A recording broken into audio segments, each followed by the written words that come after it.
En réalité, c'est mes types de questions. C'est pas. Venez vous mettre ici debout, on va prier.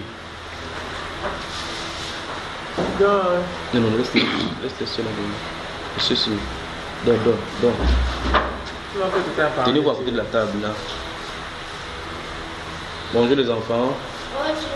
Bonjour les enfants. Bonjour papa. Le jeûne est bien, non? Quand vous jeûnez, ça vous maintient, n'est-ce pas? Approchez-vous. Quand vous jeûnez, ça vous maintient debout et vous êtes calme, n'est-ce pas? Comment Madeleine a maigri.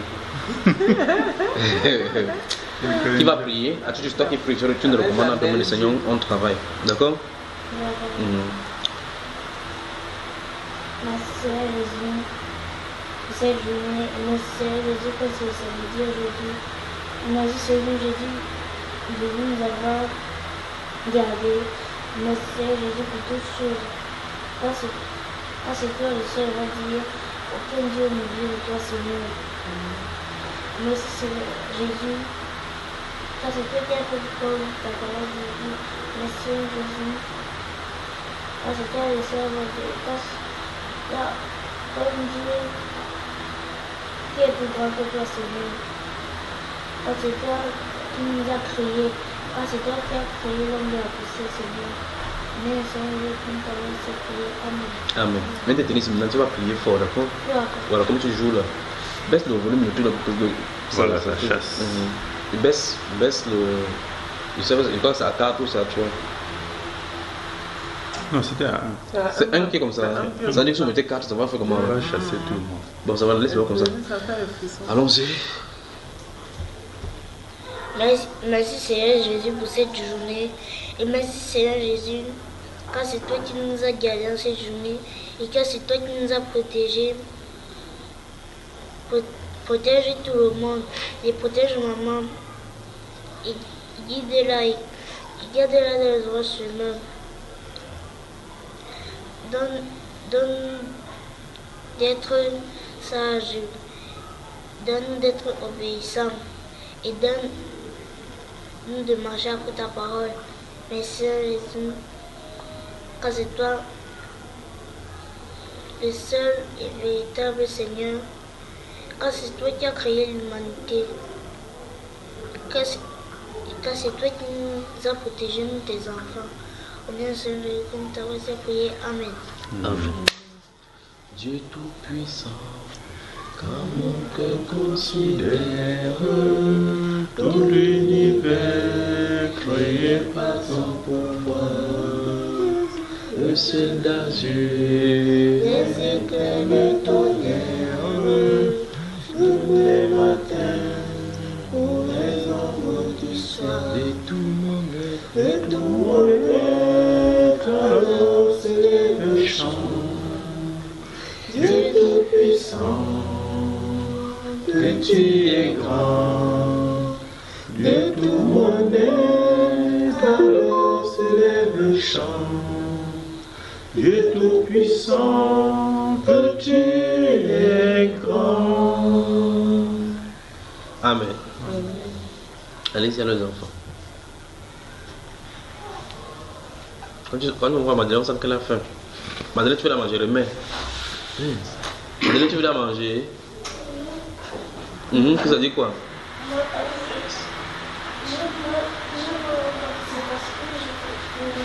Comment? Non, tu vas te tirer. On va te tirer. Que Dieu bénisse votre maison qui nous accueille maintenant. Amen. Maison de l'ancien. Sentez-vous chez vous. Vous êtes chez vous.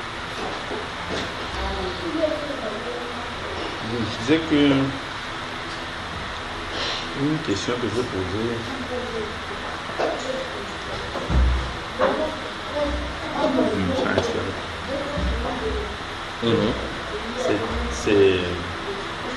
C'est la fin que je me suis rendu compte que c'est la question que je te pose.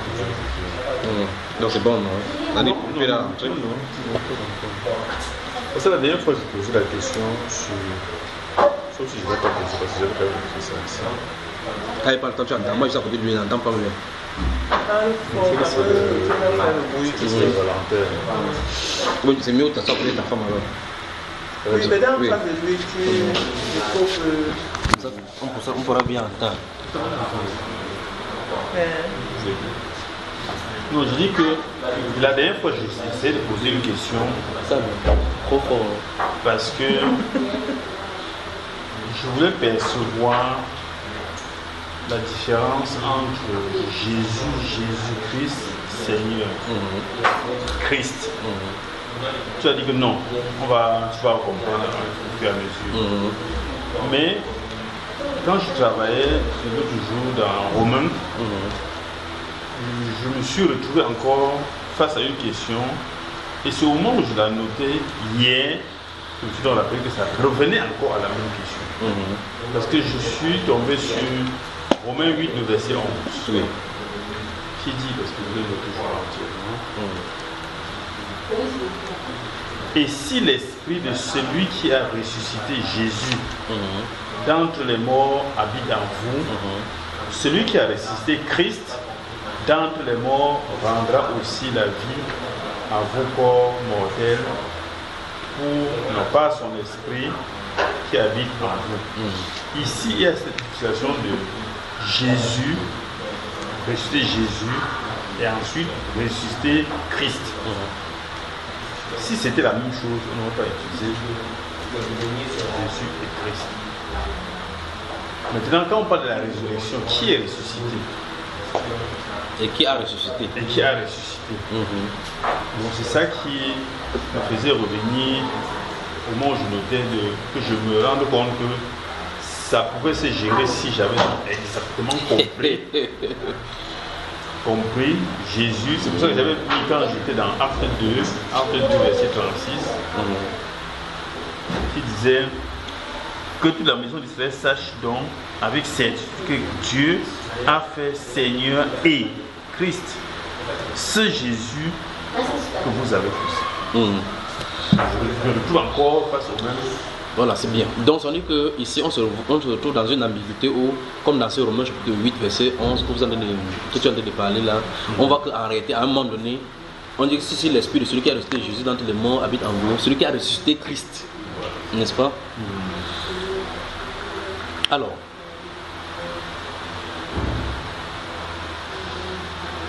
on peut commencer alors maintenant. Je crois que c'est mieux que je mette mon téléphone sur vous appelez ça sur mode vol. Que ça ne nous dérange pas alors que nous travaillons. Vous devez glisser de façon sommaire là-bas et en laissant pour que vous travaillez là-dessus. Réalisons encore ces Romains chapitre 8, verset 11. Parce que après quand tu as lu cela, tu as dit que finalement qui a ressuscité qui? C'est là où ça devient intéressant, et là où les docteurs de la Bible interviennent. Ils sont censés nous dire quelque chose là-dessus. Romains 8, verset 11. Verset 9 à 11. Lisons le verset, à partir du verset 9.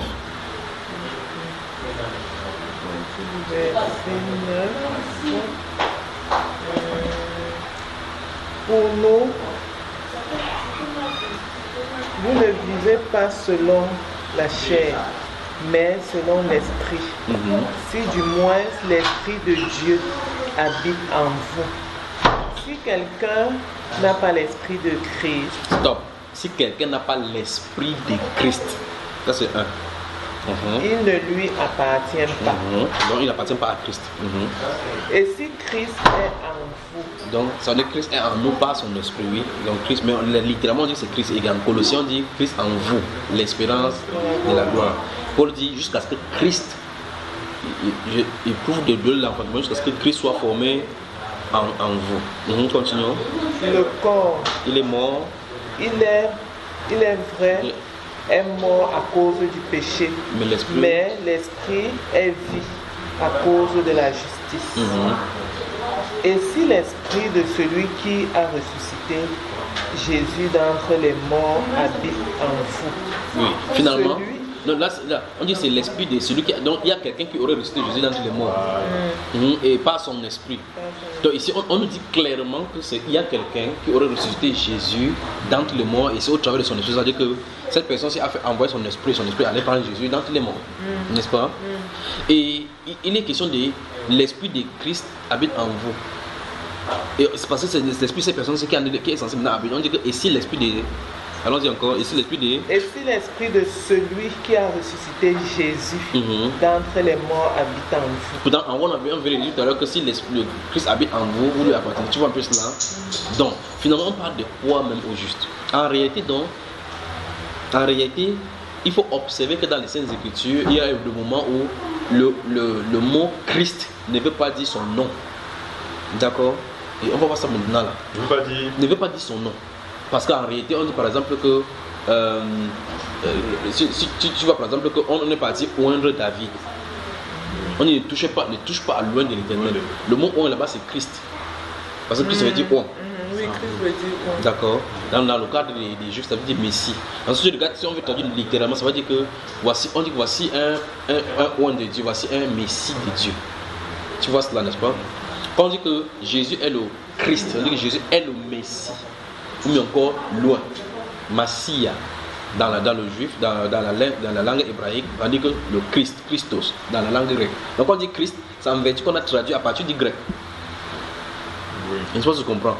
Ce qu'on appelle le Nouveau Testament n'est pas écrit en hébreu, ni en hébraïque. C'est écrit en grec, de telle enseigne que l'appellation Christ vient de Christos, qui vient du grec Christo. Mais si on écrit dans leur langue à eux, c'est Massia. C'est-à-dire que le Messie, donc le mot Messie veut dire Christ. Donc on dit, toute langue confesse que Jésus-Christ est le Messie, c'est-à-dire que loin. Or, il y a eu plusieurs loin. Jésus est le prophète. Parce que quand Jean-Baptiste est venu, quand il est venu vers Jean-Baptiste, dans Jean chapitre 1 et chapitre 2, quand les gens ont envoyé au parti verset 19, on lui demandait que qui es-tu, pourquoi Baptiste, tu dis-nous qui tu es, es-tu le prophète? Il dit non, je ne suis pas. Or, on ne dit pas que es-tu un prophète? Tu vois ce que vous voyez la différence, n'est-ce pas? Donc on ne dit pas, es-tu un prophète? Si c'est un prophète, il est un prophète. Parce qu'il y avait du cas que tout le peuple savait qu'il était un prophète. Mais le prophète, c'est autre chose. Donc il y a une différence entre le prophète et un prophète. Tout ce que nous allons comprendre, n'est-ce pas? Parce que ça veut dire que le prophète, si a une appellation particulière, les autres prophètes sont dans toutes les sauces. De la même façon, on voit clairement que les autres, comme David était un oint de Dieu, quand l'Esprit de Dieu lui propose que c'était un oint. Mais Jésus est loin. Oui. Ouais, c'est n'est-ce pas? Celui que Dieu a envoyé dans le monde, dit-il. Maintenant, amusons-nous maintenant. Allons dans le livre des Jean. Jean, je me sens déjà bien. Vous me mettez déjà dans une bonne forme maintenant. Là. Jean. Jean combien? Tu vois comme Dieu vous a choisi maintenant que vous dirigez l'ancien, je suis moi un peu libre, non? On peut seulement venir rendre visite de temps en temps comme ça. Mais pas tant. Parce qu'il faut que nous soyons formés avant les problèmes. Si il a dit que vous êtes entré en service, il est sûr qu'il va vous utiliser. Mais quand Pierre marchait avec Jésus, oui. Un jour il a dit quand tu seras converti, affermi ton frère. Mais ça c'était à Pierre. Alors on y va, j'ai dit quel livre là? Jean. Jean, on y va. Jean combien? Jean chapitre 10. Écoutez tout attentivement ce que le Seigneur lui-même va dire ici. Hein. Si vous êtes prêts, vous me dites seulement. Oui, Jean 10. Verset 18 seulement, le verset 18. Jean 10, 18, là il est dit: personne ne me l'ôte, mais je la donne. Bon, prenons à partir du verset 17, verset 17 et 18. Le Père m'aime. Oui. Parce que je donne ma vie afin de la reprendre. Oui. Personne ne me l'ôte, mais je la donne de moi-même. J'ai le pouvoir de la donner et j'ai le pouvoir de la reprendre. Tel est l'ordre que j'ai reçu de mon Père. Ancien, je veux que tu nous dises ce que Jésus vient de nous informer là-dedans.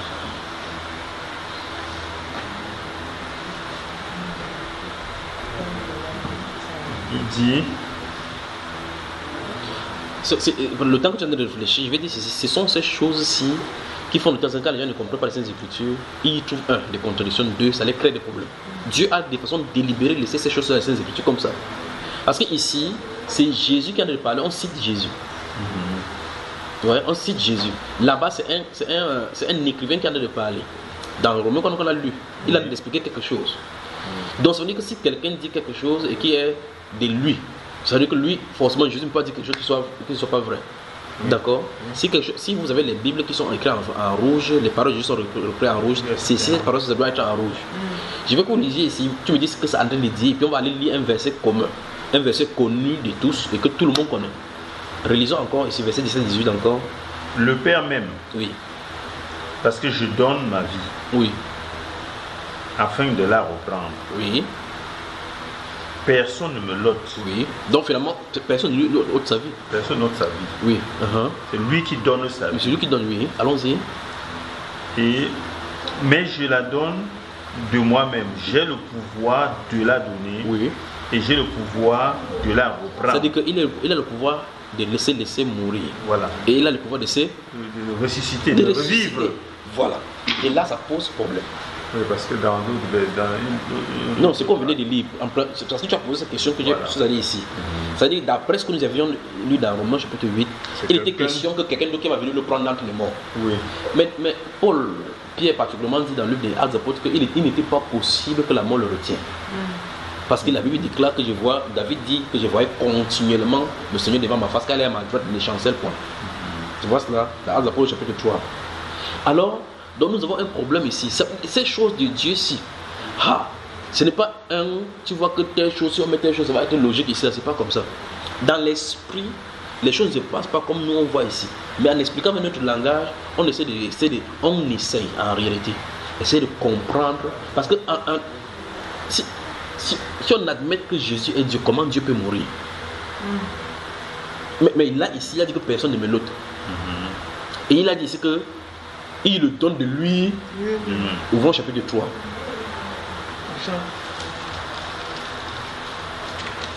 On va lire le célèbre verset connu que tout le monde connaît. Comme tu peux dire directement là, c'est ton nom ancien.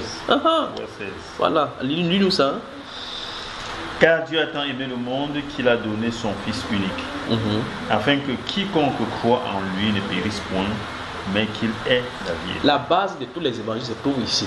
Le don de Dieu pour l'homme, n'est-ce pas? La Bible déclare dans le compte rendu que qui a donné? C'est Dieu. Donné qui?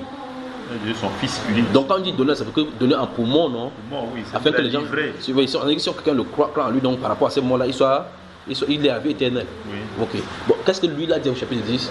Pourtant il dit au chapitre 10 que c'est lui, il donne la vie. C'est lui qui livre sa vie. Voilà. Il dit il le donne de lui-même. Il donne de son propre gré.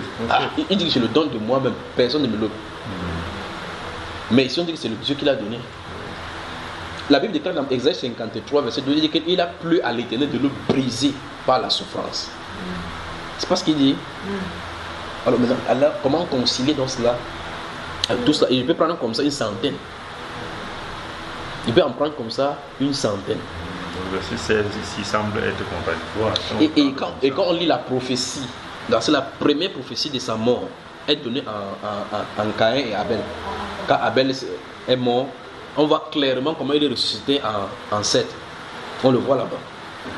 Bon, si on ne peut pas le voir, on ne le voit pas, mais c'est ce qu'il dit. Et on voit maintenant comment il annonce maintenant au travers des prophètes, maintenant de façon physique, en suscitant Isaac. Et Isaac est demandé en sacrifice. Et quand il arrive là-bas, on va mettre Isaac pouvoir mettre le couteau, qu'est-ce qu'il dit? Il dit, c'est le prophète qui dit, quand le garçon demande, mais voici donc l'autel des sacrifices, où est donc l'agneau? Il dit que Dieu se pourvoira lui-même. Dieu se pourvoira. Il n'a pas dit Dieu va pouvoir. Parce que si Dieu pourvoit, ça veut dire qu'il va prendre quelque chose pour envoyer. N'est-ce pas ce que je comprends jusque-là? Il a dit Dieu se pourvoira lui-même. Comment tu me regardes comme ça? Il se pourvoira, ça veut dire que c'est lui-même qui va venir. Il va être l'agneau. Ouvrons Jérémie, Genèse chapitre 22 alors. Oui. Genèse 22. C'est pour ça qu'on dit que donc, à la montagne de l'Éternel, il sera pourvu. Nous sommes dans Genèse chapitre 22. Nous lisons le verset 14 en descendant. Oui, prenons une partie, verset 15 même. Verset 13 en descendant, allons-y. 13. Oui. Abraham leva les yeux et vit derrière lui un bélier retenu. Non, regarde la conversation avec l'enfant d'abord. Montre plus que ce que je vois la conversation avec l'enfant. Oui. Lorsqu'il fut arrivé, oui. C'est là où il va parler. Ah, ce verset combien? Le 9. Le verset 9, oui. Lorsqu'ils furent arrivés, au lieu que Dieu lui avait dit, oui. Abraham y éleva un autel, oui, et rangea le bois. Il y a son fils. Non, là il y a la conversation. Vraiment un peu plus haut. Pas en partir de ces 5 même en descendant. En 5. Et Abraham dit à ses serviteurs, restez ici avec l'âne. Moi et le jeune homme, nous irons jusque-là pour adorer. Et nous reviendrons auprès de vous. Mais la parole d'Abraham pose un problème. Parce qu'il dit clairement, comme on part pour adhérer, on va revenir. Donc ça veut dire que la parole qui sort de lui, il sait que, Dieu lui a dit que va donner ton fils en sacrifice. Il savait que par ces paroles, il savait clairement que même si Isaac mourait là-bas, il devait ressusciter. Donc il part, il tue, il revient avec lui vivant. Donc la parole se montre clairement que Jésus ne peut pas aller dans la mort et rester. Il dit qu'après l'adoration par le sacrifice, il va retourner auprès du peuple. Vous voyez cela, n'est-ce pas? Maintenant on continue la conversation. Non, il y a une notion qui m'intéresse. Ça t'intéresse? Ah, l'enseignant est bien juste. Il faut qu'on trouve l'endroit où il a parlé avec son fils. Parce que quand il va finir, il s'est séparé maintenant de ses serviteurs. Vous voyez? Même la séparation avec les serviteurs, c'est pas le sujet. La séparation avec les serviteurs pour l'adoration, pour l'intimité. Donc on aura, si le Seigneur permet, on aura le temps de travailler là-dessus. Abraham prit le bois pour l'Holocauste, le chargea sur son fils Isaac et porta dans sa main le feu et le couteau. Donc ouais, tu vois clairement que la personne qui va aller sacrifier, c'est celui qui porte sa croix. C'est pas ça? Oui. Quand le Seigneur devait être crucifié, c'est lui qui a porté sa propre croix. On a chargé ça sur lui, que c'est toi. C'est sur ça, c'est sur ces bois-ci qu'on est censé émettre. Et ils marchaient tous deux ensemble. Pour aller. Alors Isaac, parlant à Abraham, son père, dit, mon père. Et il répondit, me voici mon fils. Isaac reprit. Voici le feu et le bois. Oui. Mais où est l'agneau pour l'Holocauste? Ça c'est clair. Alors maintenant, tu vois qu'en réalité, ça c'est la conversation de deux prophètes. Parce qu'Isaac est prophète, Abraham est prophète. Ils ne conversent pas pour eux. Normalement, pour ce qui est de la vie, on voit clairement qu'en réalité, c'est une conversation entre père et un enfant. Entre un papa et un enfant. Mais ça c'est la parole des prophètes pour nous éduquer, nous, les lecteurs de la Bible. Donc leur conversation, c'est pour on nous rend compte de la conversation pour que nous sachions de quoi il est question en réalité. Isaac n'a pas peur.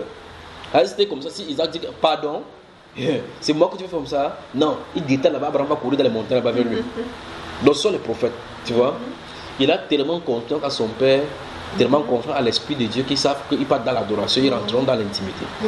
Maintenant, Abraham dit à son fils dit à Abraham que père, voici le feu, voici le bois, où est l'agneau pour l'Holocauste? Quelle est la réponse? Abraham répondit, mon fils, Dieu se pourvoira. J'avais même souligné ça, mais il dit qu'il avait souligné. Normalement, justement, j'ai vu ça. Il dit Dieu se pourvoira. Mais c'est le verbe pouvoir, il pouvait dire Dieu pourvoira. Dieu pourvoira. Donc Dieu va donner. Dieu va donner de quoi. De quoi le faire. Ok, maintenant, on va prendre les deux alternatives. Si on dit Dieu va pourvoir, et on lit Jean chapitre 3 verset 16, Dieu a tant aimé le monde qu'il a donné. Dans ce cas, ça serait vrai. Maintenant, écoutez bien. Dieu se pourvoira. On se trouve maintenant dans Jean chapitre 10. Et c'est 18. Dans Jean chapitre 10, je les donne de moi-même. Oui, ça donne personne ne me l'autre, c'est moi-même qui donne. Je suis venu dans le monde pour donner ma vie. Je le donne, personne ne me l'autre.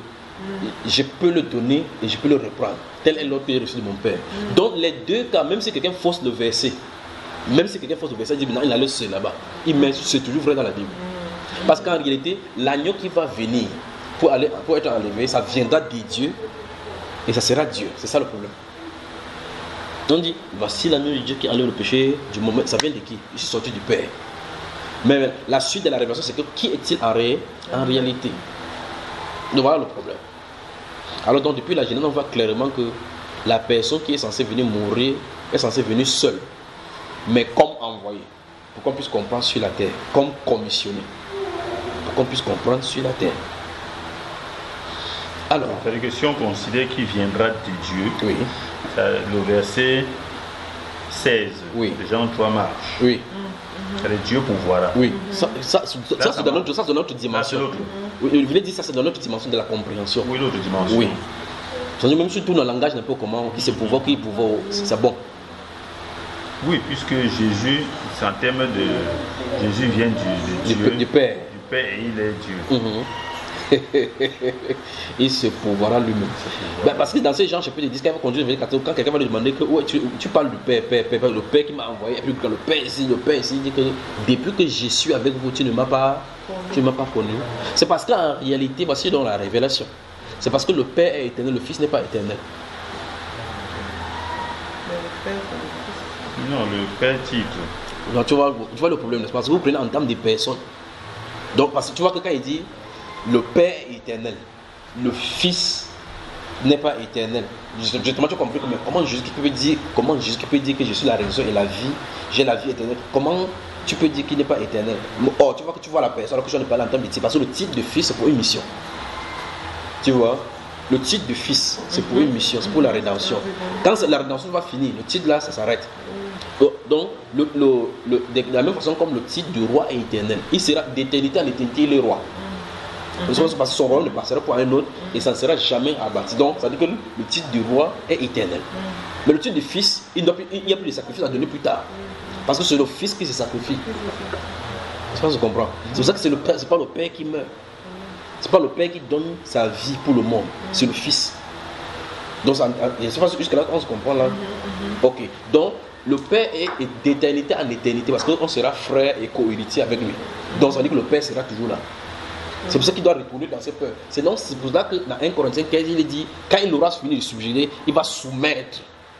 C'est ça que ça dit. Que ça veut dire qu'il va soumettre toutes choses à celui qui est Dieu et Père. Quand les gens disent que voilà Jésus, on a déjà dit que voilà, quand il va finir lui-même, il va se soumettre au Père. Se soumettre, ça dit quoi? Parce qu'ils sont égaux. Comment il va se soumettre? D'ailleurs, ils ne comprennent pas que ça a arrêté. Ça veut dire qu'il va quitter le titre de fils pour retourner au Père, dans le sein du Père. Voilà ce que la Bible dit. Donc on va le découper en trois. On dit qu'il y a un ici qui est le Saint-Esprit, un ici qui est le truc, un ici qui est le Fils. Je pense que tu comprends. Il dit bien sûr, lisez 1 Corinthiens 15, la Bible déclare, à partir du verset 28, lisez là-bas, il dit que la Bible déclare que lorsque nous disons que toute chose lui a été soumise, il est évident que celui qui lui a soumis toute chose est accepté. Car il faut qu'il règne jusqu'à ce qu'il ait détruit tout ennemi. Le dernier ennemi qui sera mis à mort, qui sera détruit, c'est la mort. Quand il aura fini de faire toutes ces choses, il faut qu'il soumette toutes choses à celui qui est Dieu et Père. Parce que d'éternité, il est Dieu, d'éternité, il est Père. Donc il faut qu'il se soumette comme ça. C'est ce que les gens comprennent, ça veut dire. Donc c'est vraiment que voici même Jésus lui-même il sera dans le royaume, il sera en bas. Mais entre temps, la même Bible dit d'éternité en éternité il est roi. Parce que le royaume ne peut pas être il ne peut pas avoir deux rois dans un royaume. Il ne se pose pas la question, ok, il va se soumettre à Dieu. Ça veut dire que Dieu va prendre le gouvernance. Oui, la Bible déclare que c'est Jésus qui est le roi du royaume. Et quand il y a un roi dans un royaume, personne au-dessus de lui. Je ne peux pas savoir comment les gens ne peuvent pas être tranquilles pour essayer de regarder ce que dans le dernier chapitre 2 il dit. Comme tu avais vu cette pierre-là détachée sans le secours d'une main, frapper cette statue-là et détruire, vers la fin du temps de ce quatrième royaume, le Dieu de ce suscitera un royaume qui va détruire ce royaume humain-ci. Et c'est comme tu as vu, ça a grandi jusqu'à devenir une montagne. Que ce royaume-là va grandir et ça ne passera jamais à l'autre. Dans le livre, je ne sais pas s'il va bien parce que il me semble vraiment bien maintenant. Dans le livre d'Apocalypse, chapitre 11, verset 15, il est dit que quand la trompette d'un va sonner, on va remettre le royaume à Christ. Il va prendre possession du royaume. Quand il prend possession du royaume, il ne donne plus à quelqu'un. Alors donc on se trouve dans une ambiguïté une fois de plus encore. Les pieds d'achoppement. 1. On dit que quand il aura fini de faire tout, détruire le dernier ennemi de la mort, c'est-à-dire que là on se trouve dans l'Apocalypse chapitre 20, verset 15. Le dernier ennemi est jeté dans la mort. La mort et ce juste de mort ont été jetés dans les temps de feu. C'est la seconde mort. Tout ce qui n'avait pas dans notre vie fut jeté dans les temps de feu. Chapitre 22, commençons dit que puis j'ai vu une nouvelle ciel, une nouvelle terre qui est venue. Mais lorsqu'on regarde au chapitre 22, justement, on voit clairement que le trône de Dieu et de l'agneau est dans la ville. On dit le trône des dieux et de l'agneau. On ne dit pas les trônes des dieux et de l'agneau. Parce que là, la mort était déjà détruite. Tout l'ennemi est déjà détruit. Au chapitre 22, on est dans la perfection. Donc on revient à l'original. Par conséquent, on dit encore le trône des dieux et de l'agneau est dans la ville. Maintenant, le trône de Dieu et de l'agneau est dans la ville. Mais pourtant, on nous a dit quand le dernier ennemi sera détruit, il faut qu'il se soumette à celui qui est Dieu et Père. La question c'est, s'il doit se soumettre, si on comprend que se soumettre, ça veut dire que lui-même maintenant, il est devenu plus petit maintenant. Au rang des anges, ou au rang des hommes, ou quoi que ce soit, dans n'importe quel rang. Qui est le roi du nouveau royaume? La question doit être répondue. À quel moment? Y a-t-il un moment dans l'éternité où Jésus ne sera plus roi? Vous pensez qu'il y a un moment? Non. Ok. Y a-t-il un moment dans l'éternité où Dieu n'est plus roi? Non. Bon, d'abord, qui juge les hommes? C'est Dieu. Mais la Bible déclare que Dieu ne juge personne, il a remis tout jugement au Fils. Donc vous voyez clairement que Dieu ne juge personne en tant que Père. C'était le Fils qui va juger. Le tribunal va s'asseoir. L'homme, la Bible déclare, Dieu sans tenir compte de tant d'ignorance, appelle tous les hommes qui ont assez répandu parce qu'il a donné, c'est par quoi il a donné une preuve en leur ressuscitant. Il va juger le monde par l'homme qu'il a ressuscité de mort. Donc c'est en tant qu'homme, c'est lui qui va se suivre. On va s'asseoir, on va se voir face à face. Et donc la Bible déclare donc qu'il faut que chacun se présente devant Dieu afin qu'il soit le bien ou le mal étant dans son corps. Donc c'est là corps à corps, face à face. Après ça, maintenant il rentre donc dans l'esprit invisible. Jusque là on se comprend. Amen. Alors donc maintenant la Bible déclare, si vous lisez tout l'Ancien Testament, on dit que c'est Dieu qui juge les juges de la terre. Il juge au milieu de Dieu. Il n'y a pas nulle part pour voir clairement que c'est un homme ou autre personne qui va juger. Subitement, le autre va dire que c'est... Jésus lui-même dit que le Père ne juge personne. Il dit le Père ne juge personne. Il n'a pas dit Dieu ne juge personne. C'est terrible. Donc il ne juge pas les gens en tant que Père. Parce que si je juge en tant que Père, la paternité avec l'amour là, ça va changer encore. Oui, il faut que ce soit le Fils. Il faut que ce soit le Fils qui juge. Parce qu'en réalité, il a dit dans le livre de Matthieu, je me sens vraiment bien vous le dire. Il a dit dans le livre de Luc que lorsque le Fils de l'homme, quand il parlait des paraboles de Tana, il donne. Il dit que le moment qu'il va revenir, quand il va être dans le royaume, il dit, amenez-moi en ma présence ceux qui ont refusé qu'il régnât sur eux. Égorgez-les en ma présence. N'est-ce pas ce qu'il a dit? Voilà. C'est pas au présence de son Père. Pas vrai? Alors, donc, Dieu ne juge personne. C'est le Fils qui va juger. Le Père ne juge pas. Enfin, Jésus a dit cela. Alors, le Père ne juge personne. Il a remis tout jugement au Fils. Donc, si quelqu'un croit, c'est pour ça qu'il dit souvent que si tu refuses Jésus comme ton Seigneur, tu vas le rencontrer comme ton juge. Fuis. Parce que tu entends dans la semaine, on dit qu'entrer, si tu vas dire que oui. Qu'est-ce que tu avais dit sur moi? J'ai vu une image là où quelqu'un a dessiné une croix avec Jésus, il a des piscines dessus. Il dit, même si tu fais ça par blague, au moins lui, il a déjà dit, ça il peut pardonner. Mais fais ça avec le Saint-Esprit. La Bible déclare que tu as commis un péché éternel. Alors, je résume encore en avancée. Il y a des ambiguïtés dans la Bible qui semblent être ambiguïtés selon notre intelligence, mais que dans notre dimension, ça peut créer des problèmes. Chez Dieu, il n'y a pas de problème si on y entre par l'Esprit de Dieu. Je viens de mettre en lumière quelques-uns. Je résume encore cela. La Bible déclare dans 1 Corinthiens 15 que après que Christ, le Fils, ait eu à marcher sur tous ses ennemis, parce qu'on dit qu'il faut qu'il règne jusqu'à ce qu'il mette tous ses ennemis sur ses pieds, ses marche-pieds. On dit qu'après que cette chose sera accomplie, il faut qu'il remette tout entre les mains de celui qui est Dieu et Père. J'espère qu'on se comprend jusque-là. Les gens disent donc en réalité, voilà donc la différence claire dans la Bible où Jésus et Dieu sont différents. Ils ne peuvent pas en même temps être différents, en même temps être la même personne. Le problème se trouve une fois de plus au niveau de l'attribut tout simplement, parce que c'est les attributs qui posent problème aux gens ici. D'accord? Alors, pour comprendre cela, il faut saisir que l'attribut du Père est éternel, l'attribut du Fils n'est pas éternel. Il n'y a pas deux vies éternelles. Jésus a révélé clairement que c'était lui la vie éternelle. Pas vrai? Bon, maintenant, quand on lit Jean chapitre 1 jusqu'au verset 1, verset 1 jusqu'au verset 14, on dit au commencement était la parole, et la parole était avec Dieu, et la parole était Dieu. Elle était au commencement, et toute chose a été faite par elle. Tu vois, en elle était la vie. En elle, dans la parole. Il dit qu'elle est venue chez les saints, c'était la lumière. Et en elle, il dit je suis la lumière du monde. Je suis la lumière du monde. On dit qu'en elle, c'est-à-dire cette lumière ou bien cette parole, en elle était la vie. C'est la vie qui donne, c'est la lumière qui donne la vie au monde. Exactement comme quand vous s'aimez quelque chose, si la photosynthèse, vous remarquez ces choses-ci, si le soleil ne frappe pas pour donner la photosynthèse, ça ne donne pas la vie. Le plan va pourrir, donc sans la lumière du jour là, c'est fini. Donc si Jésus ne brille pas dans notre cœur, tout ce qu'on fait là c'est zéro. Que la lumière brille du sein des ténèbres, a fait briller le splendeur de Christ. Vous voyez cela, n'est-ce pas? Alors, Jésus, le Fils de Dieu, va régner jusqu'à ce qu'il ait détruit la mort. Tout cela et puis comparer. Quand il va comparer, il va rentrer dans la lumière inexplicablement invisible. Il va retourner dans le sein du Père, comme il dit. Retourner au sein du Père, ça veut dire qu'il va retourner dans la position du Père. C'est ça dont il est question. Pas qu'il va dormir commencer à sur le sein comme ça. Il y a des petites choses que dans les Saintes Écritures qu'il faut qu'on saisisse. Amen. Mais c'est bien, n'est-ce pas? Donc, ces choses étant compris, on peut maintenant rentrer dans le problème de l'agneau qui va envoyer. Parce qu'il faut comprendre l'ordre des choses là maintenant. Quand le Fils finit sa mission finit avec le jugement. La mission du Fils finit avec le jugement. Quand la mission est finie, il retourne donc dans la position du Père. Il n'y aura plus besoin d'intercession, il n'y a plus besoin d'être avocat, parce que tout ça c'est fini. Il n'y a plus besoin de juge, parce que la tribu du juge finit là-bas. Quand il finit là, il enlève sa touche. Parce que quand le juge finit de faire le jugement, il ne marche pas partir avec la touche. Il enlève sa touche et dépose. Parce que dans le dernier chapitre, on a dit que les chaises ont été mises en place comme on a arrangé le lieu du tribunal.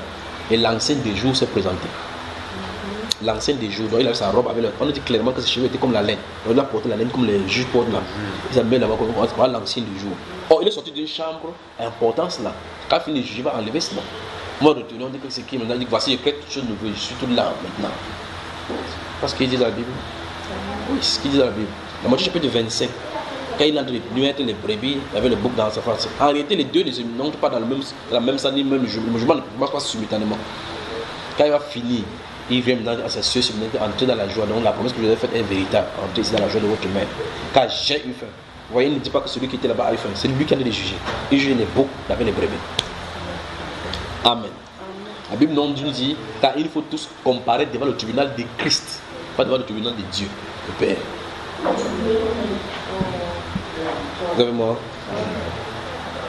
Alors, je veux première chose, l'attribut du Fils, ou mieux encore, je crois que c'est mieux, parce qu'on dit l'attribut, les gens comprennent mieux. Je me dis comme ça que ça choque, encore il faut le plus. Le Fils n'est pas éternel. Le Père est éternel. C'est bon, c'est bien compris, non? Le Père est éternel.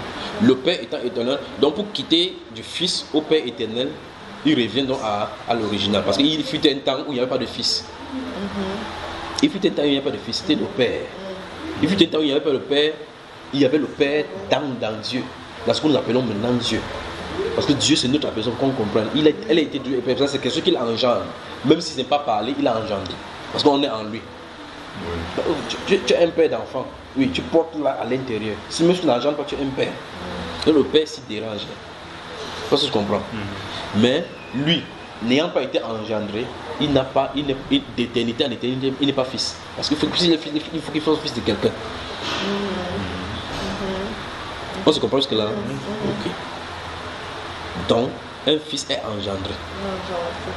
Alors que le père n'est pas engendré. Voilà, du moins, c'est le cadre de Dieu. Parce que celui-ci, c'est un père qui l'a engendré. Le cadre de Dieu, père, personne ne l'a engendré. Voilà. Donc quand vous touchez ces choses de Dieu, c'est pour ça que la dernière fois quand tu as parlé sur le téléphone, il dit que si tu touches ça, peut-être tes cheveux blancs vont sortir. Et tu vas dire à maman, il dit que la charge de l'évêque là est bizarre. Oui.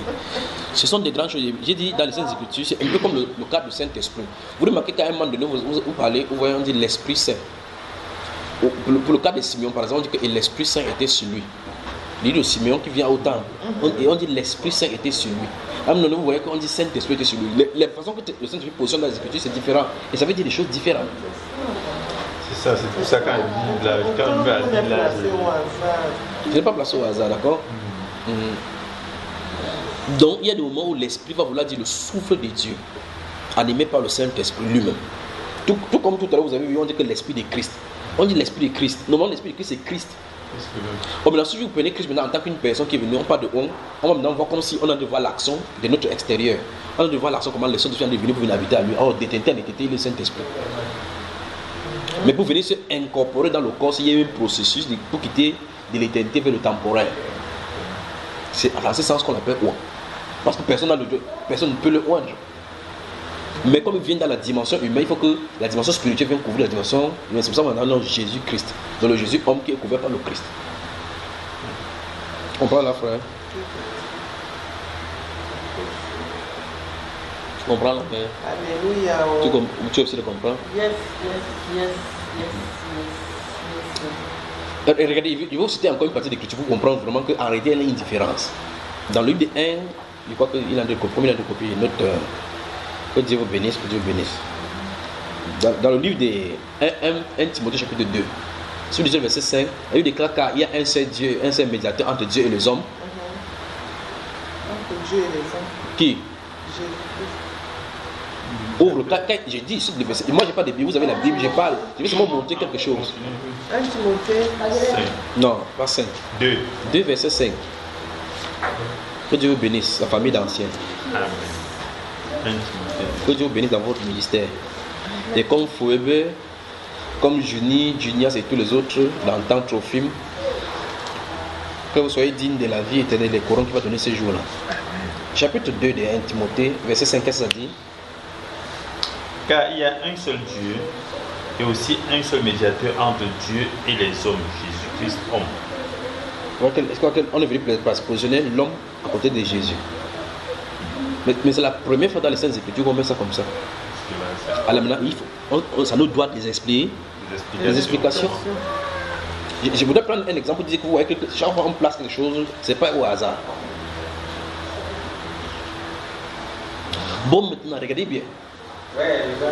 Maintenant, je vais dire quelque chose qui est bizarre. Mesurez bien, par exemple, si c'est bizarre, vous prenez une pause et puis on revient. D'accord? Entre Dieu et les hommes, c'est Jésus-Christ, homme, qui est médiateur. Entre l'homme et Dieu, c'est Jésus, esprit, qui est médiateur. Il y a deux sens. Entre Dieu et l'homme. C'est ce qu'on a écrit là. C'est ce qu'on a écrit là. Entre Dieu et les hommes. Oui. C'est Jésus-Christ. Oui, homme. Jésus-Christ, homme. C'est comme on a vu là. Sous réserve qu'on comprenne ce que veut dire Jésus-Christ, on va y arriver. Plaise au Seigneur.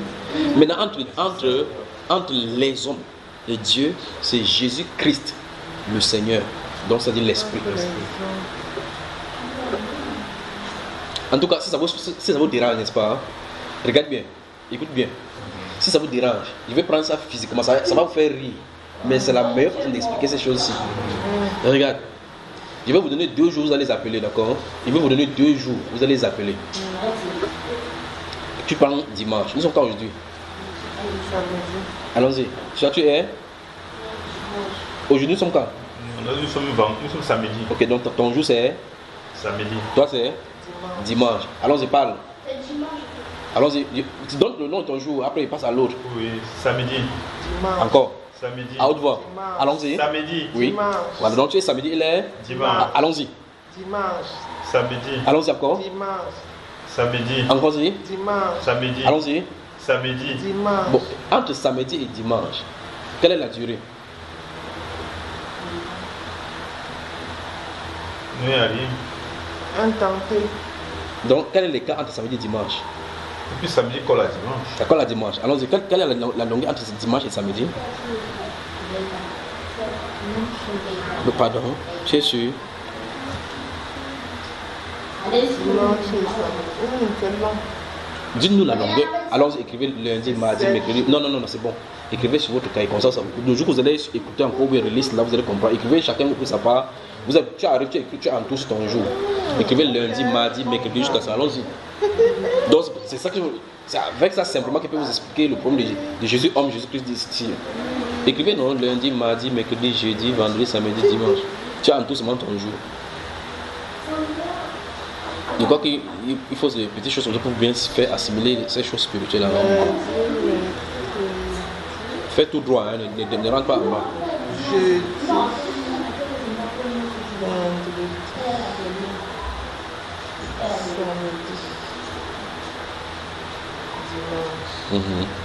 En tout un jour. Voilà. Ok, voilà ton jour. Pour quitter ton jour à samedi, tu passes par comment? Non, tu n'entres pas comme ça là. En arrière. Donc, tu es obligé de contourner. Ah, comme ça. Autrement dit, après dimanche, tu vas créer un autre lundi ici. Donc ça dit qu'il y a un lundi. Donc, mets derrière le lundi, mets un petit rond là-bas. Tu mets dimanche là-bas, tu mets dîme dedans. Pas la dîme qu'on paye l'argent. Hein. Dimanche pour courir en tour. Donc ça veut dire que si toi, tu vas parler tu quitter le dimanche à samedi, c'est là où tu commences. Vas-y. Non. Donc ça veut dire que tu trouves là-bas. Allons-y. Lundi, mardi, mercredi, jeudi, vendredi, samedi. Voilà ta longueur. Si toi tu vas aller quitter le samedi à dimanche, tu quittes comment? Montre. Directement. Donc tu vois que la distance de samedi à dimanche est différente de la distance de dimanche à samedi. Comment tu fais toi encore? Parce que c'est merveilleux. Que ça. Non, c'est pour ça que l'apôtre Paul écrit ici là, Jésus-Christ homme. Quand tu dis que mais pourquoi il ne parle pas tout seulement Jésus? Les choses spirituelles, j'ai dit comme il dit sur l'entame, ne sont pas comme les choses charnelles. Les mots ont leur place. Et les choses ont leur place également.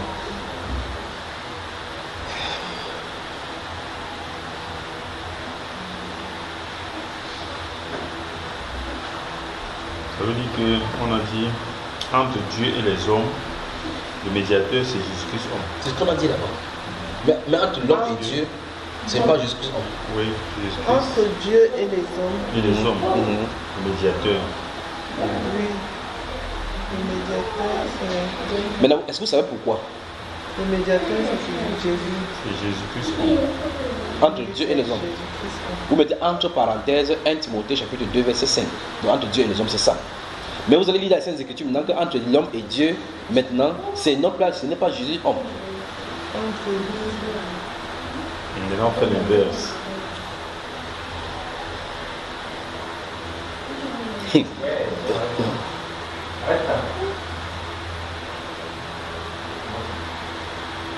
C'est plutôt... Maintenant, on va aller maintenant doucement maintenant.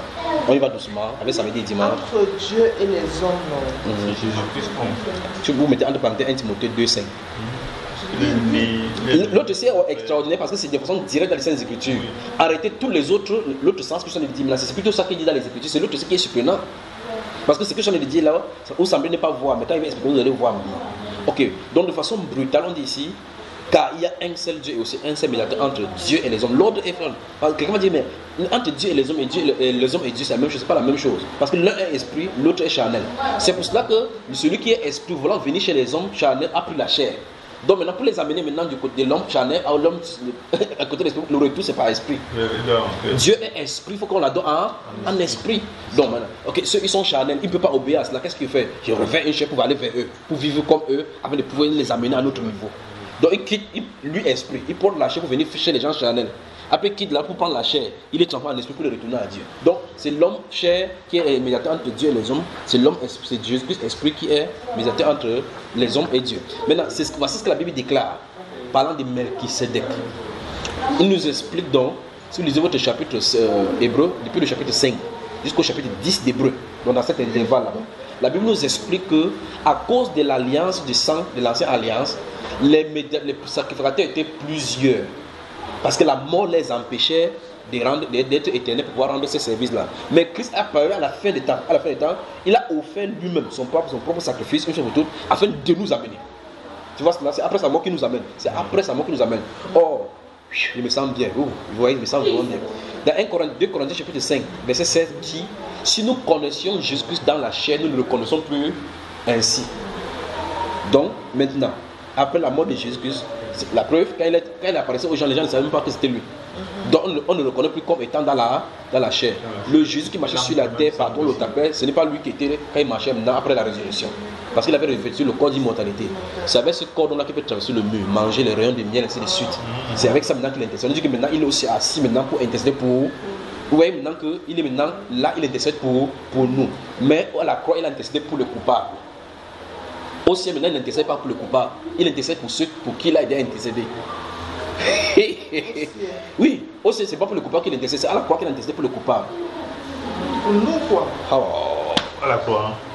À la croix, c'est pour nous. Bon, et le coupable. Non. Tout le monde était coupable. Car tous ont péché, ils sont privés de la gloire. Mais tous sont gratuitement justifiés. Mais à la croix, que ça a été justifié. Ce n'est pas dans le trône des sacrifices. Ce n'est pas dans le trône où il y a au ciel maintenant où il a de justifier les gens. La justification, c'est pas ton sang qu'il a fait. Et ce n'est pas le sang de l'esprit, c'est le sang de la chair qu'il a versé pour justifier les coupables. Donc pour intercéder pour les coupables. Hébreu chapitre Ésaïe chapitre 53. Il parle au comme ça, il parle au comme ça là. C'est pas facile d'avaler. Mais c'est simple, non? Pourtant.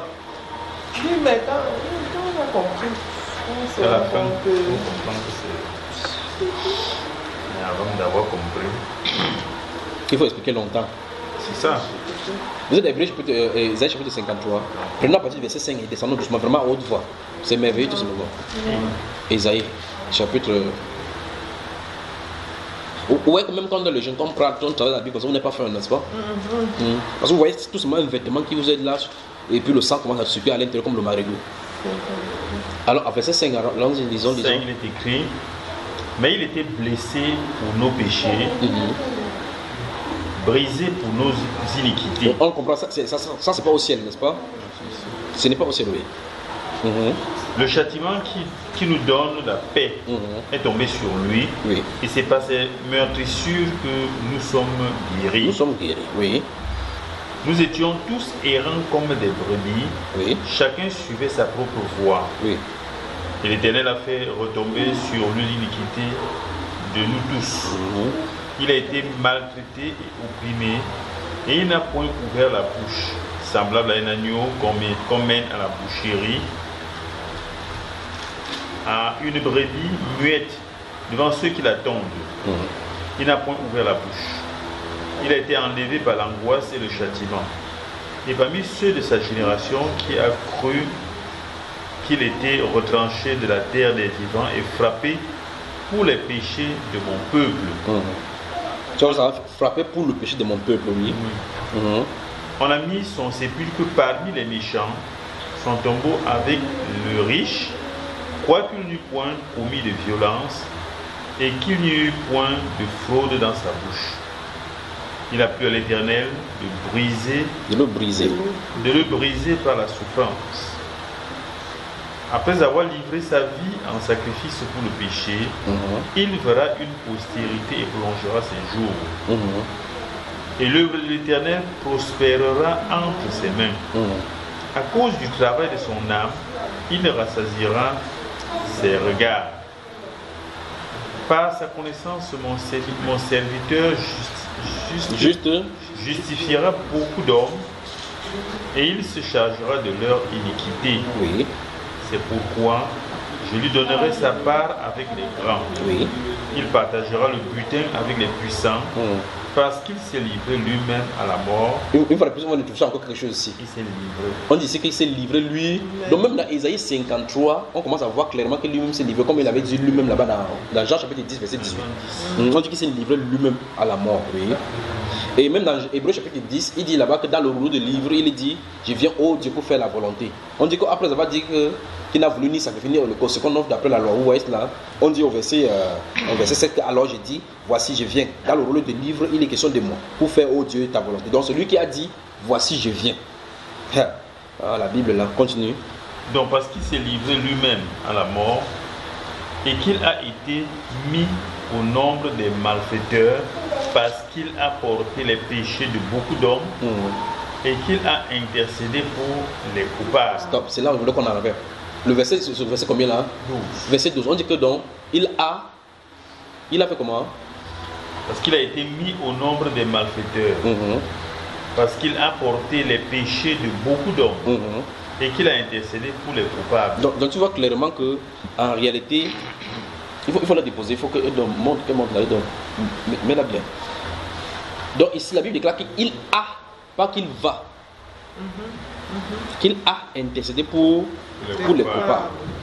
Dans le livre d'Hébreux chapitre 9, sur le verset 29 et 28, il dit « De même, Christ s'est offert une seule fois pour toutes, pour porter les péchés de plusieurs, apparaîtra sans péché une seconde fois à ceux qui l'attendent pour leur salut. » Donc, le salut a été obtenu à la croix. Maintenant, ceux qui l'attendent, ils l'attendent seulement pour leur salut. Alors, donc, vous remarquez qu'en réalité, il y a deux intercessions. Ce qui s'est passé à la croix et ce qui se passe maintenant. D'accord?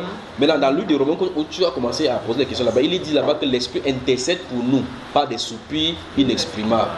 Maintenant, vous remarquez très bien que c'est dans l'Esprit que Jésus intercède maintenant. Et l'intercession, ce n'est pas pour intercéder pour les choses, pour les péchés ou là-bas. Non, on dit que l'intercession en faveur des saints. Je ne sais pas si je comprends. L'intercession de l'Esprit maintenant, c'est en faveur des saints, pour que la volonté de Dieu accomplisse parfaitement en eux. Mais ici, c'est pour les coupables, parce qu'il fallait qu'ils payent le péché du monde. Donc là, aussi, son sang pour la rédemption du monde. Mais la faveur, c'est au saint. Parce que dans Hébreu que je viens de citer au chapitre 9, verset 28, là, il est dit que il a versé son sang, de sa vie dans sa vie pour plusieurs. Même ici dans Hébreu, il dit plusieurs. Mais le point c'est, je voulais que vous voyez qu'il y a deux styles d'intercession. L'intercession en tant que chair, l'intercession en tant qu'esprit. On se comprend maintenant, n'est-ce pas? Ok. Alors, l'intercession en tant des chairs, c'est entre l'homme, entre Dieu et les hommes. L'intercession maintenant pour les saints, en tant qu'esprit, c'est entre l'homme et Dieu. Vous comprenez maintenant, n'est-ce pas? Je crois que c'est clair maintenant. C'est plein dans les Saintes Écritures par rapport à l'autre là. Si vous lisez Hébreu du chapitre 5, comme il dit au chapitre 5 jusqu'au chapitre 10. Hébreu chapitre 5 ou chapitre 10, par rapport à l'intercession qu'il fait maintenant, on dit que maintenant il est toujours, il est souverain sacrificateur selon l'ordre des Melchisedec, parce qu'il est toujours vivant pour intercéder, parce qu'il ne peut pas mourir, donc ce n'est pas charnel. Le ministère, comment on veut dire cela, le sacerdoce de Melchisedec, ce n'est pas un sacerdoce charnel, c'est un sacerdoce de l'esprit, alors que le sacerdoce d'Aaron était charnel, basé sur les règles. Le sacerdoce de celui-ci, c'est pas que ça. Aaron était basé sur les règles. Oui, sur les règles, sur les coutumes, les traditions, les éditions. Tu ne touches pas, si tu fais pas, tu vas faire, tu vas agiter ça à gauche, agiter ça à droite. Qui revient à la loi? C'est la loi, parce que c'est sur la loi que c'est donné. Donc le sacerdoce de Melchisedec n'est pas basé sur aucune loi comme ça, là, aucune loi charnelle fixée. C'est la loi spirituelle maintenant. De telle sorte qu'on accomplit la volonté de Dieu au travers du sang de Jésus, parce que par son esprit d'obéissance. Il nous rend donc obéissance à son esprit. Alors, c'est donc pour cela que tu peux intercéder. Regardez bien, tu peux dire que, pardon, moi, c'est prier pour moi. Tu commences, tu es en train de mettre, tu pries. En vertu du fait que c'est par l'esprit que tu entres pour prier, pour intercéder. Alors, dans ça, là, tu ne peux pas faire ça. Il faut le sacrifice. Il faut le sacrifice. Voilà. Donc, en vertu de ce sang maintenant de Jésus, on peut maintenant venir maintenant dans un service Dieu dans un esprit nouveau, dit les Saintes Écritures, par le voie, le chemin qui nous est ouvert, cette carré qui nous est ouvert une fois pour toutes. Alors, je me suis fait bien comprendre.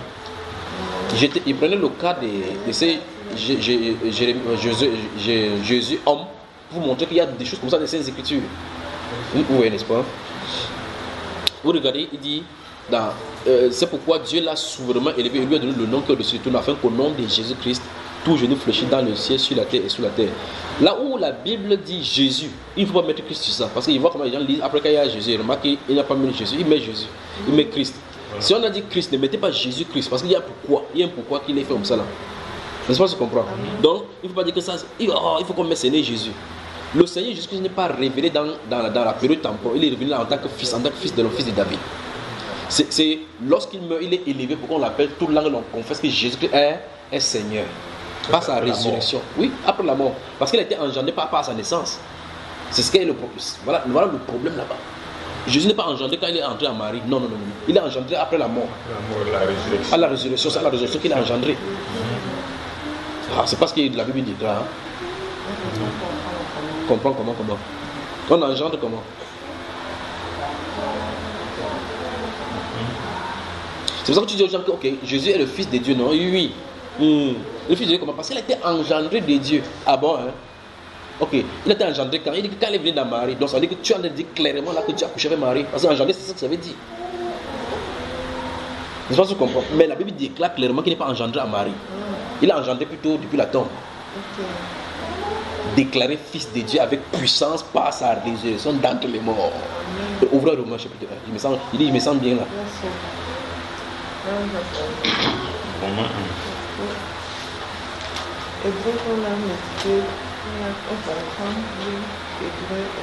C'est que si le Seigneur permet que nous travaillions un jour, on prend les versets, chapitre comme on avait fait avec Thessaloniciens, Jacques et ainsi de suite là, on travaille.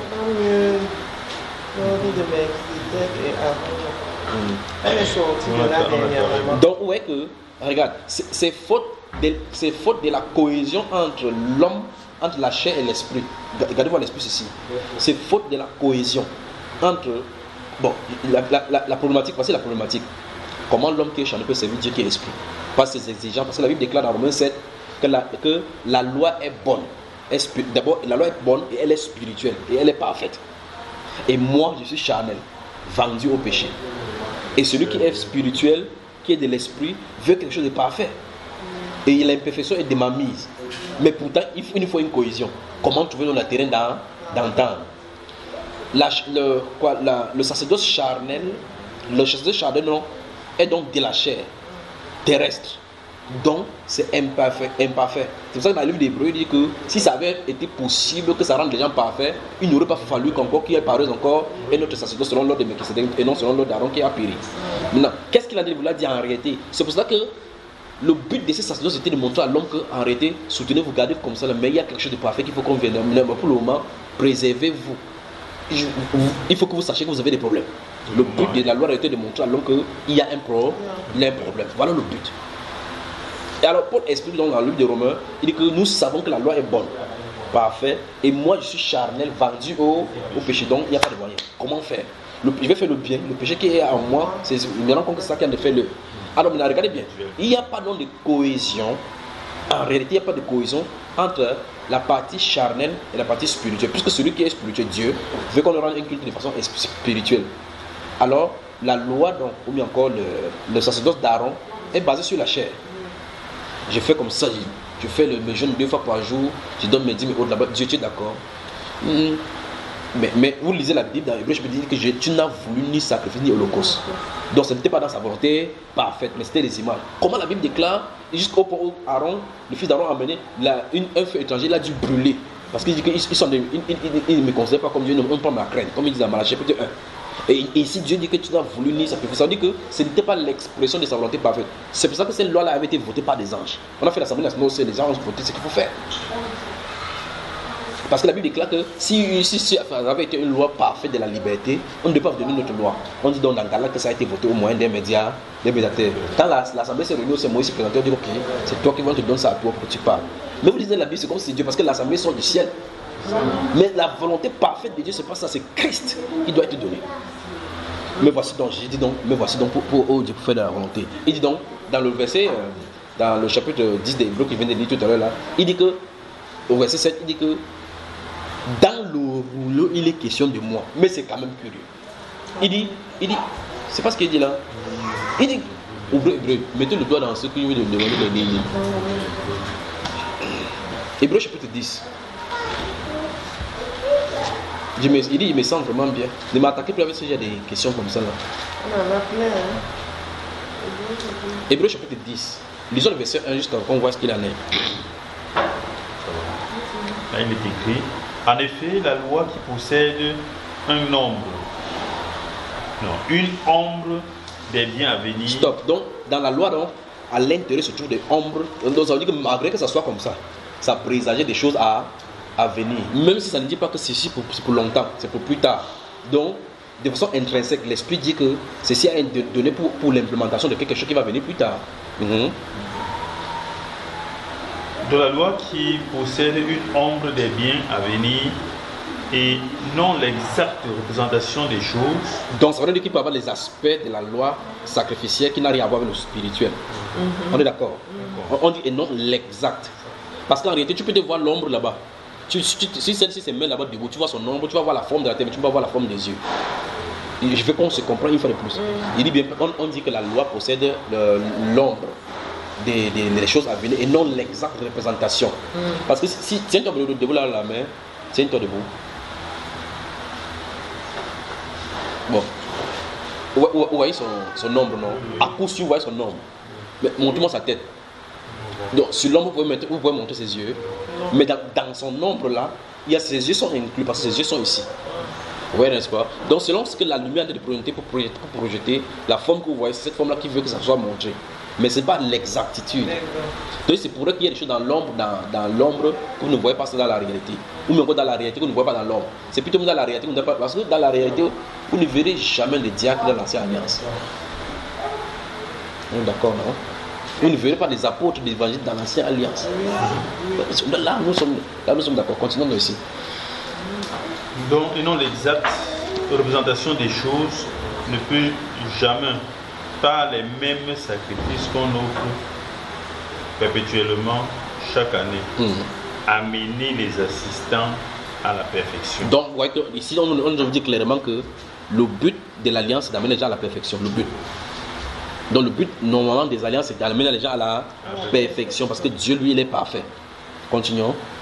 Autrement, n'aurait-on pas cessé de les offrir? Ça veut dire que si arrêter les sacrifices sous Aaron, rentrer les gens à la perfection, on ne devait pas arrêter. Il a dit clairement là que c'est arrêté. Il dit n'aurait-on pas cessé. Donc ça dit ça a cessé. Continuons. Parce que ceux qui rendent ce culte, étant une fois purifiés, n'auraient plus eu aucune conscience de leur péché. Donc on voit clairement que le péché ne se trouve pas, le problème du péché ne se trouve pas dans la chair arrêtée, même c'est dans la conscience. Mais le souvenir des péchés est renouvelé chaque année par ces sacrifices. Donc quand tu viens l'année prochaine, tu vas leur donner encore le sacrifice. Tu te souviens que l'année prochaine, tu vas donner le sacrifice. Donc le même péché, même l'année dernière et l'année passée sont encore là. Continue. Car il est impossible que le sang des taureaux et des boucs ôte le péché. Donc ça n'ôtait pas. Donc on voit clairement que ça n'ôtait pas le péché. Mais ça les couvrait. Mais le fait qu'ils étaient sous cette alliance, c'est pour ça que Christ, quand il a crié à la croix, pouvait les faire sortir. Parce qu'ils avaient cru que ça, s'ils avaient été au temps de Christ, le sang de Christ devait les racheter. C'est en vertu de ça que Christ est aussi allé là-bas pour les ramener. Oui, continuons. C'est pourquoi Christ, entrant dans le monde... Stop. On a un problème ici. Voilà, Christ. On n'a pas dit Jésus. Vous voyez, donc imagine que si quelqu'un dit ah non, on ne peut pas l'appeler Christ. C'est pas notre petit frère. On dit c'est pourquoi le Seigneur Jésus entrant dans le monde. Je vais te poser la question, quand est-ce qu'il est entré dans le monde? Tu dis c'est quand il est né sur Marie. Quand il était dans le berceau, il parlait. C'est que tu es un musulman. C'est celui qui parle dans le berceau. En disant Marie qu'il faut manger la date. D'accord? On dit c'est pourquoi Christ entra dans le monde. Oh, ce qu'on a dit là, c'est écrit dans le livre de Psaume 45 et 47. Tu vois cela? Maintenant, il dit c'est pourquoi Christ entrant dans le monde dit. Donc, c'est vraiment dit que clairement, Christ est entré dans le monde. N'est-ce pas? La question c'est quand? Bon, il faut qu'on suive d'abord ce qu'il a dit, n'est-ce pas? Allons-y. Dit. Tu n'as voulu ni sacrifice ni offrande, mais tu m'as formé un corps. Ok. Bon, le corps a été formé à quel moment? Ça, c'est à la naissance. À la naissance de Marie, chez Marie. C'est là le corps a été formé. Le corps. Ok. Le sang de Jésus qui a été. Je veux dire que ce qu'on voit, hein, parce qu'avec. Ah, mais il y a un problème avec ce qu'on voit, pas vrai? Oui. Ah. Ok, dans ce cas, il parle ici quand? Parce qu'on dit que c'est entrant dans le monde, dit donc en entrant. Donc à son entrée, il disait ainsi. Hein? À son entrée, il dit. Donc ça veut dire que ce qu'on a dit ici n'est pas de dimension terrestre. C'est-à-dire la conversation-ci n'a pas eu lieu sur la terre. Ça veut dire que la conversation-ci n'a pas lieu étant dans la chair. On est d'accord, non? Entrer dans le monde, ça veut dire qu'entrer dans le cosmos, dans notre dimension. Ça veut dire qu'il a discuté ça là-bas. Mais le vrai problème, c'est que avant que le mari de l'ancien arrière de Joseph ne puisse enfanter Marie, on avait écrit ça dans le psaume. C'est David qui l'a écrit. On a des problèmes ici. Donc, Christ était dans le monde depuis longtemps. Tu vois cela?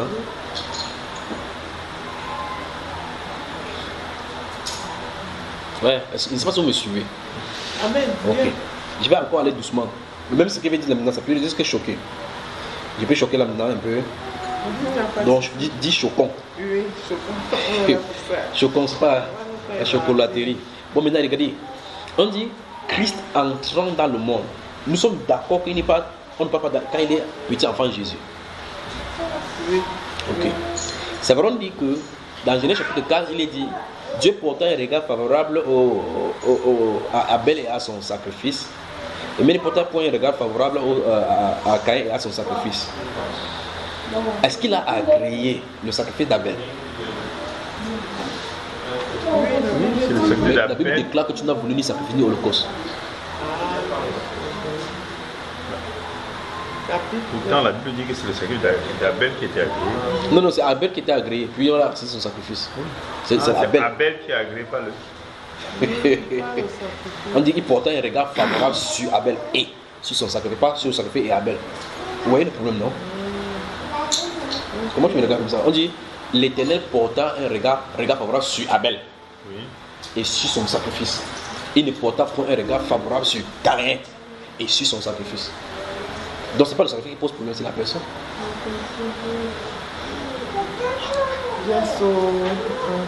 Alors maintenant la Bible déclare ici que tu n'as voulu ni sacrifice ni holocauste. On dit c'est qu'on offre d'après la loi. Ça veut dire que même la loi avant de venir comme ça, il n'a pas voulu cela. Tu vois que même ce qui était charnel, les hommes ne respectaient pas au point où Dieu les tuait par cause de cela. Même le qui est charnel. Papa, donc il est dit donc que si vous parlez de choses charnelles, vous ne comprenez pas, c'est quand vous touchez les choses spirituelles, vous allez comprendre. C'est que ça va vous tuer seulement. Alors qu'est-ce qu'il veut dire? On dit que Christ entre dans le monde. Or, Christ était dans le monde depuis. Puisqu'il a parlé au travers de David cela. Et avant qu'on ne parle au travers de David cela, on offre déjà les sacrifices. Continuons la lecture dans Hébreu. C'est pourquoi Christ entrant dans le monde dit: tu n'as voulu ni sacrifice ni offrande, mais tu m'as formé un corps. Tu n'as agréé ni holocauste ni sacrifice pour le péché. Alors j'ai dit: voici je viens. Dans le rouleau du livre, il est question de moi. Donc ça veut dire qu'en venant, puisque le rouleau du livre est déjà donné. Donc il dit que, oh, ceci David le dit. Il dit dans le rouleau du livre. Princesse, fais attention là, il ne faut pas que le rouleau tombe sur toi. Il dit dans le rouleau du livre, il est question de lui. C'est son qui est en train de dire cela. Il dit dans le rouleau du livre, donc sachez que c'est lui dont on parle là-bas. Donc quand vous lisez les parcs, n'importe quoi, c'est pour ça que dans Luc chapitre 24, il pouvait dire ainsi, il est écrit que le Christ souffrit, il est écrit. Donc c'est de lui dont on parle. Vous sondez les Écritures, avoir un cœur, c'est qui rend témoignage de moi. Donc le livre là parle de lui. Quand tu vois, je serai pour lui un peu dans 2 Samuel 7, verset 14, où il dit que c'est un fils qui sortira de toi qui me bâtira une maison, je lui bâtirai une maison stable. Tu vois cela, je serai pour lui un père, il sera pour moi un fils. Hein? Qui parle de Jésus, pas de Salomon. Vous comprenez ce que c'est là? Allons-y. Il est question de moi donc pour faire ô Dieu ta volonté. Après avoir dit d'abord, tu n'as voulu et tu n'as voulu et tu n'as agréé ni sacrifice ni offrande, ni holocauste ni sacrifice pour le péché, ce qu'on offre selon la loi. Il dit ensuite, voici, je viens pour faire ta volonté. Il abolit ainsi la première chose pour établir la seconde. C'est en vertu de cette volonté que nous sommes sanctifiés. Moi, cela. Donc c'est en vertu de la volonté. Donc, le simple fait même qu'il dit que je viens pour faire ta volonté, à cet instant-là, on est sanctifié. Ça veut dire qu'en réalité, dans Jean chapitre 6, vous lisez le verset 36 et 38, il dit que ma volonté, ma nourriture, c'est de faire la volonté de ce qui m'a envoyé. Et la volonté de ce qui m'a envoyé, c'est que je ne perds rien de ce qu'il me donne. Et je les resterai au dernier jour. Il dit que je donne ma vie pour mes brebis. Tu vois cela? Voilà sa volonté. Donc il ne perdra pas. Ça veut dire qu'en venant, ils ont une liste qui vient chercher, les gens qui viennent chercher. Un peu comme le coronavirus a sévi comme ça, et que la masse de femmes doit rapporter les gens. Ils ont une liste des gens qui vont rentrer dans l'avion. Si tu te fâches sur le tu dis ouais, moi aussi je peux entrer avec vous. Regarde sur la liste comme ça. Tu es français? Non. Il n'y a pas ton nom ici. Tu ne bats pas. Pleure comme tu veux. Donc, vous être une femme mariée avec un homme et que tu ne sais pas français. Son femme française, on dit que viens, tu es français, oui, entre dans l'avion. Le mari pleure, tu pleures. Il est français, on l'amène. Donc, Jésus vient avec un rouleau. Il vient pour faire sa volonté. Il a averti ses volontés, ils sont sanctifiés. Continuons. Je parle de l'intercession ici parce que c'est là où il va venir. Oui. Donc, il a dit voici, je viens pour faire ta volonté. Il abolit ainsi la première chose pour établir la seconde. Donc Dieu n'a pas besoin de dire que j'ai aboli telle chose. Il n'a pas besoin de dire ça. Le fait qu'il dit que je viens pour faire ta volonté, il veut par là dire que l'autre n'était pas sa volonté. Et donc par conséquent, c'est caduque. Même sur le plan, mais quand on énonce une loi alors qu'il y a une autre loi là-bas, la nouvelle loi abroge automatiquement la dernière. D'accord? C'est un peu comme par exemple, vous voyez par exemple le chef d'État a nommé à fonction de grand chancelier national, l'ancien premier ministre comment s'appelle Jean Philemon. Il ne dit pas que à compter de ces jours-ci, peut-être ma famille n'est plus grand chancelier. Il dit à compter de ces jours, nommé à poste de grand chancelier de l'ordre de notre monsieur Jean Philemon. Il veut par là dire que toi tu n'es plus. Il n'a pas besoin de dire que tu n'es plus. Tu comprends que tu dois quitter ta fonction. Tu vois, on dit l'intention, parce qu'il n'y a pas deux chanceliers. Donc l'autre loi s'y annule l'autre.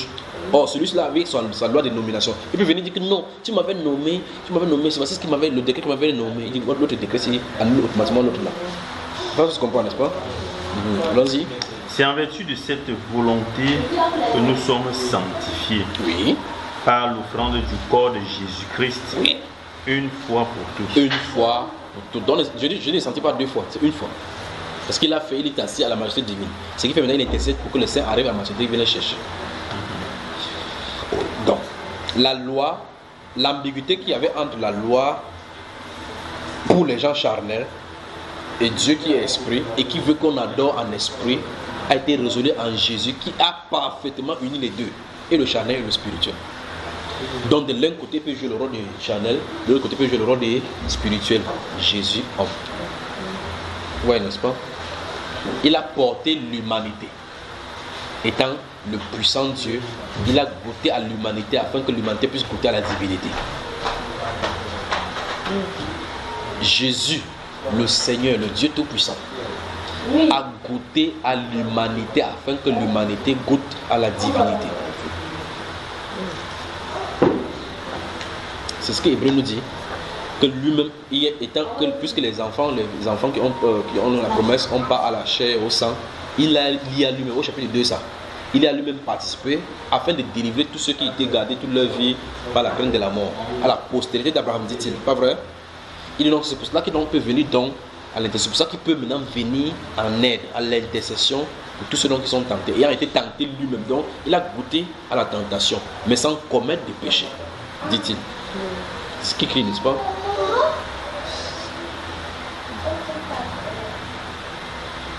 Amen, amen. Amen. Vous voyez que la parole est sucrée, non?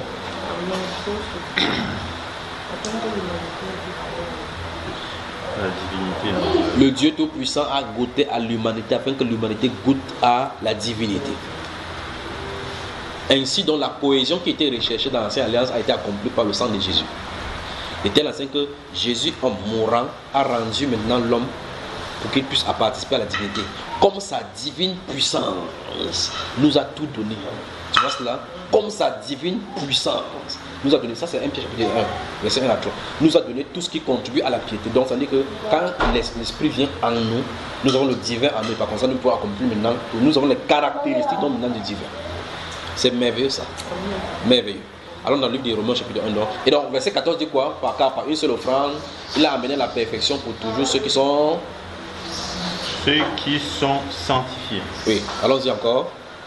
Car par une seule offrande, il a amené à la perfection pour toujours ceux qui sont sanctifiés. Voilà, donc pas pour toujours, il a amené ceux qui sont sanctifiés.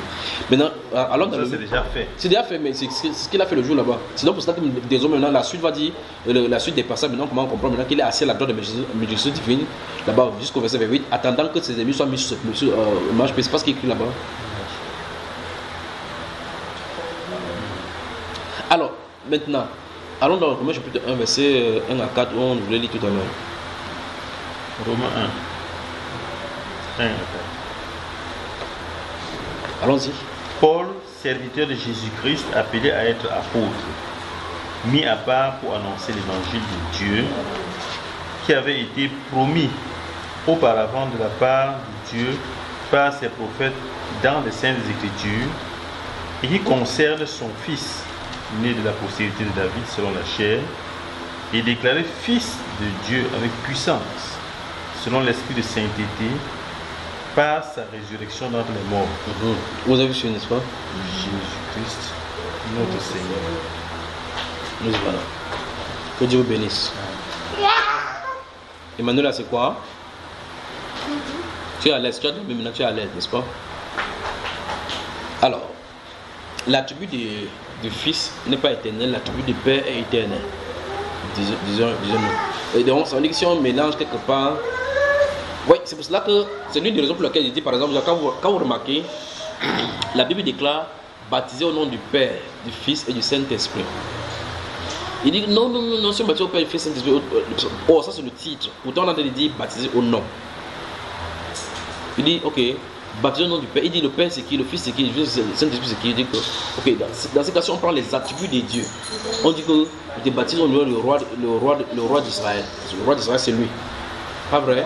Dieu le roi d'Israël. Narcisse de Saron, c'est lui. Le gemme, c'est lui. Le juste, c'est lui. Il a été baptisé au nom du juste, de la gemme et de Narcisse de Saron. Tu vas dire que ça c'est la dernière fois. Pourtant c'est biblique ça. Pas vrai? Or, qu'est-ce qu'il a dit de dire? Vous remarquez très bien que le Père, Fils, Saint-Esprit sont réunis en lui parce que c'est lui qui est le nom qui est donné parmi les hommes par lequel on va être sauvé.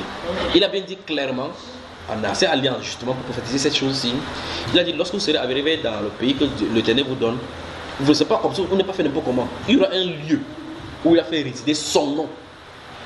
Il a fait résider son nom. Dieu a fait Seigneur et Christ, c'est Jésus que vous avez crucifié. Il a réuni en lui. Son nom est en lui. C'est pas ça la Bible. Hein? Donc son nom est en lui. C'est en ce nom dont la qu'on est sauvé. Il n'y a pas sur la terre aucun autre nom qui a été donné. Amen.